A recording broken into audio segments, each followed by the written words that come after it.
Hello everyone, welcome back to my channel. So, it took Biden 1353 days to show up and do a briefing.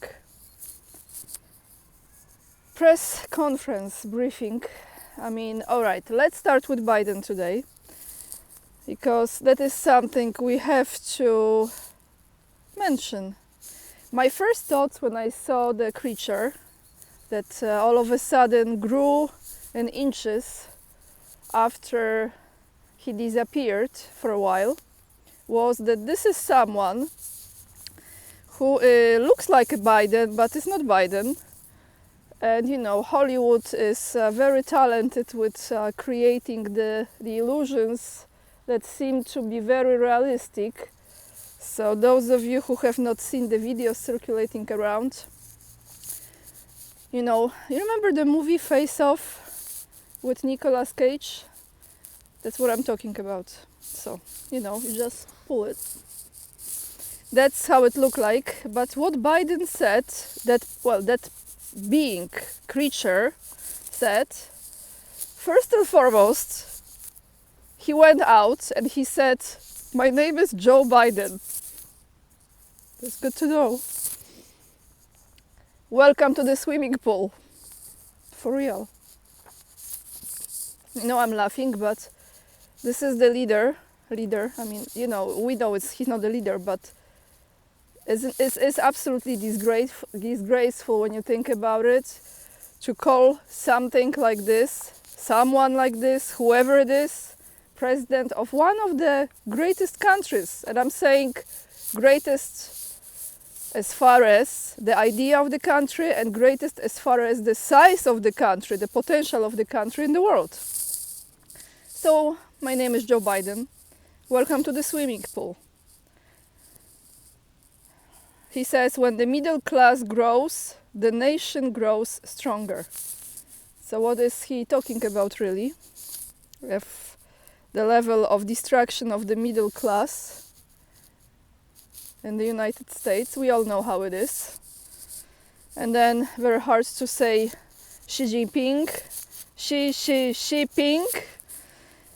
He says the employment numbers. Let me tell you, he was asked by one of the journalists, because that was an event in itself. He has been asked questions by some journalists, the easy soft questions, or the questions that he didn't really have to answer or give any concrete answer.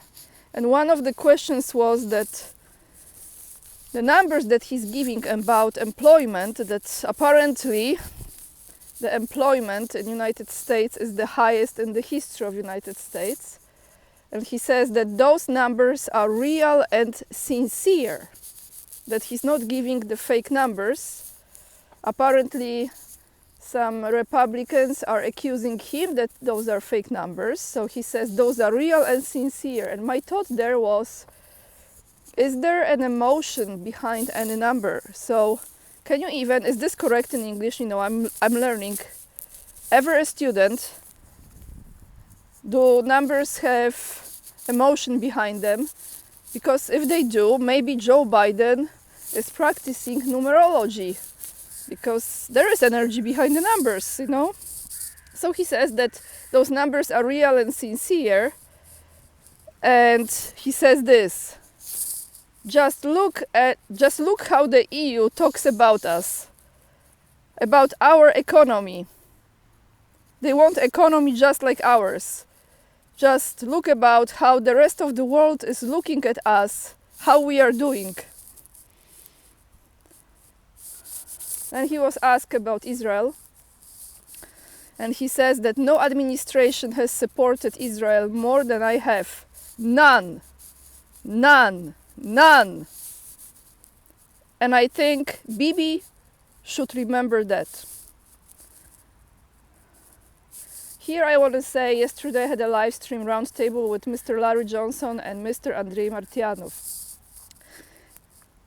Those guests are one of the greatest guests you can ask for, especially for a Polish girl whose English is really not perfect and who's not an expert, is just regular person trying to make sense out of this situation and learning a lot from the geopolitical and military experts. But there is one thing I personally, not being an expert, not knowing everything, I don't have connections in the White House, I don't know people in the high position, I don't know anyone who works in the CIA currently or any of those organizations, agencies, but I really think that what's going on in the Middle East, especially from the Israeli side, has been ordered by the Obama administration, no, whatever administration it is, right? So I think US is behind it. But Larry thinks that there is no strategy that United States has, so that Israel is acting on its own. You see, not always I agree, but that's okay. I respect the opinions. It's just my sense. I don't have any evidence. I don't have any orders or no documents, no facts. I think that Israel is doing something what United States, and I'm not saying the citizens or the country, but the government wants Israel to do. But let's go back to Biden and the question that is very important. How are you feeling about the elections going? And also, do you have a confidence that it will be free and fair election and that it will be peaceful? And here is Biden's, or whoever it is, face-off man, creature, answer. And when he answered, he made a little face. And he says, I am confident that it will be free and fair. And I don't know whether it will be peaceful. How I read this, how I hear it, how I feel it. Which when he says, I'm confident that it will be free and fair, absolutely not. It won't be free and fair. So they're gonna try to do some replay from 2022. They cannot fool people with another Schmovit. That's why we're gonna have a Middle East escalation. And Ukraine is already this is collapsing already, so it has to be something new. But when he says, I don't know whether it will be peaceful, so they are planning something absolutely disgusting and cruel, as they usually do, to terrify people, probably not to go to vote, or I don't know what they're gonna do. But of course, this will be Trump's fault or Putin's fault. And when he was asked about Kamala, he said she is singing from the same song. I don't know what he meant, but I'm just quoting the being. So guys, what topics besides this one, the chestnuts are falling down the trees if you hear the sound, that I have for you? I will start with the article from TASS. And that is, you remember Jens Stoltenberg, who was the secretary of NATO? He no longer is, because Mark Rutte took over. Another one. Very humanitarian is he, huh? So, the article says, Europe's military potential inferior to Russia. Jens Stoltenberg complained that the European countries now had too few weapons, equipment and soldiers in a state of high readiness for a potential conflict. And how did that happen? How come? Quoting now Stoltenberg, we know that we are behind the Russians, he said. I can't tell you exactly how much it will cost to compensate for the lagging behind, lagging behind, but I can tell you with certainty that if allies are going to deliver on the capabilities they have promised, it will cost much more than 2%, whether it's 2.5 or 3%. You know what he's talking about. He's talking about the spending, NATO spending, but Polish people, we are fantastic, because Poland is spending 4.12% for NATO. Continuing. According to he didn't say it in the article, I'm just saying, According to Stoltenberg, Moscow is also aware of this state of affairs. Of course it's aware. Asked whether he regretted what he regretted most after leaving his position as the Secretary General, Stoltenberg said NATO should have started supplying lethal weapons to Ukraine earlier. He argued that the deliveries should have been carried out before the start of Russia's special military operation in February 2022. You see? This is the biggest regret. There is more. But most allies were very afraid of the consequences, thank God, which didn't prevent the number of lost lives. Is it million Ukrainians that lost their lives? I don't know how many thousands of Russians as well. And other people from other countries. I'm not talking about mercenaries because, to be honest, guys, what kind of human being wants to be paid to kill others? I don't think it's a human being. If Stoltenberg is to be believed, the availability of more modern weapons to Ukraine could have prevented a conflict with Russia. So if there would be more lethal weapons ready, there would be no special military operation in his mind. Or at least made it much harder for the Russian army to carry out combat missions. Quoting him again, "If there is anything in a way I regret and see much more clearly now is that we should have provided Ukraine with much more military support much earlier," he said. "I think we all have to admit we should have given them more weapons, more advanced weapons faster. I take my part of the responsibility." So this is his responsibility. You see, they don't value life at all. He doesn't take responsibility for all those people who have been killed pointlessly, who died, for the families that have been broken, for the generations to come that will live in trauma. When I was looking at NATO, what came to me, NATO is never accomplish the order.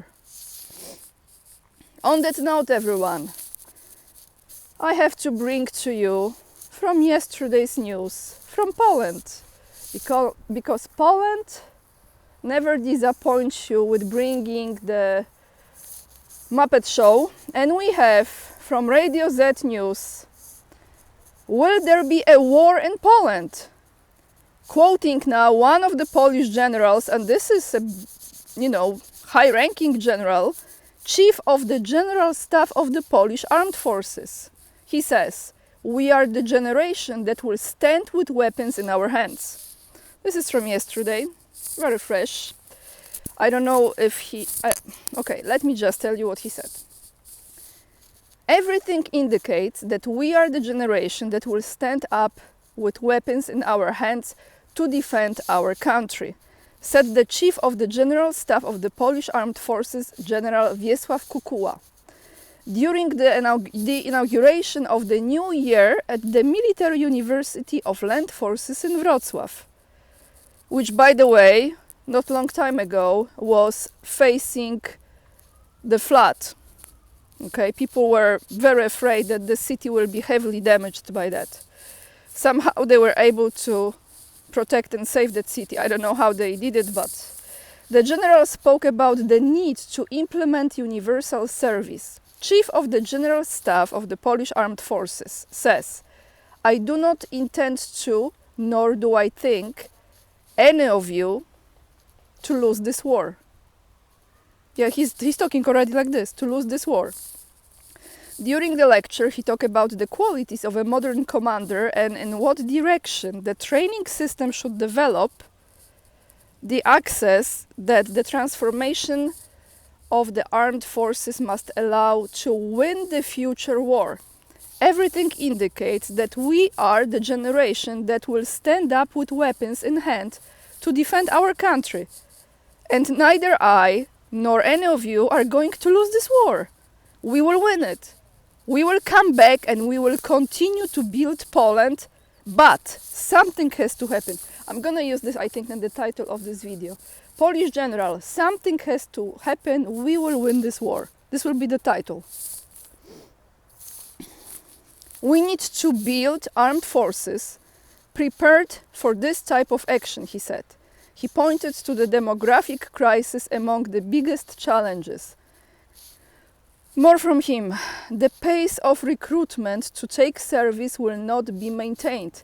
The enemy's potential is so great that we have to build a much larger army, and this means that we also have to implement the universal service model, that both professional soldiers, reserve soldiers, and soldiers of the territorial defense will be one conglomerate, he emphasized. What is in us? Oh, a bee. You see the spy bee? I'm telling you. I'm telling you. What is in us? What scares us? Sorry. What is in us? What scared cows are in us? That we cannot be like these leading armies of the world, building their resources and their potential. Many of the processes that will be started, you will finish. That's why I'm here. Thanks to everything you learn here, you will finish this process. So, kind of like we are scared cows, but Russians are not scared cows, and Chinese are not scared cows. Just, what scared cows? So cows are scared. I don't know where this comparison came from, to be honest, but hey. And he thanked all cadets who took part in recent action during the flood, which was, like I just mentioned, in that region. So this year, a total of over 1,000 cadets will start their studies at the Wrocław University of Land Forces, including 200 in the field of medicine. So this is where he was. I mean, I have to tell you, at this point, I don't really know if their mental state is okay. You know, how you say this in English? Like losing their marbles, say, or something like that? Some screws are loose, something like that? I don't know, because this, like, are we at war? But something has to happen, so like we have to go and do it, and then we come back and we build the country. But then if he's not gonna go there, because he will be sitting in some place here, safe, protected, he will be just giving the orders, and young men, like those that he was talking to, will be those who will go there, and they will not be scared cows. It's ridiculous, isn't it? Just listening to this, like, does he really think that majority of Polish people don't see this BS? Let me just go around here. Okay, so we're gonna end this video, everyone, with the comment of the day, which is actually perfect for the topics that I brought you. That is from Lana Savin. Money is always available for wars, never for people. Isn't it true? It's so true, because I think you can become the wealthiest during the wars, isn't it? The same story over and over again. I think that's the main reason why they create those wars, to benefit from them. Besides the aspect of satanic rituals which they practice, and we all know this, and if you don't, then it's not my place to educate you on this, because it's not easy topic, a very difficult one. So that's all I have for you today, everyone. The links to the words from General Kukua, the article, as well as the article to TASS with Stoltenberg's regrets and what he takes responsibility for. I'm not gonna attach the Creature of Biden video, because why would I waste your precious energy and time? Remember how many days? 1,353 days it took him to show up and speak to people, or I don't know if it was even talking. Thank you so much for watching, everyone. Thank you for hitting this like. It's free of charge. It doesn't hurt. And it helps my channel to grow and YouTube to recommend the video to more viewers. Thank you for subscribing, leaving the comments. I really read them all and I appreciate them very much. Thank you to everyone who purchased my book. I have it in my backpack, but it's hard to get it out. It's a different kind of backpack. So thank you for buying my book that will support my move to the place, you know which place. And the links are down below as well. Thank you for all your donations. To those of you who feel like you want to support me monthly, you can do it via Locals or Patreon or becoming a member of this channel. Thank you for following me on Instagram, and just thank you for being here watching my videos. I have the best audience I could ask for, and I'm very aware of it, and I'm immensely grateful. I hope you are all safe. And I see you tomorrow, Sunday video, everyone. Lots of love. And remember, we are the leading edge and we are saving humanity. Bye, guys.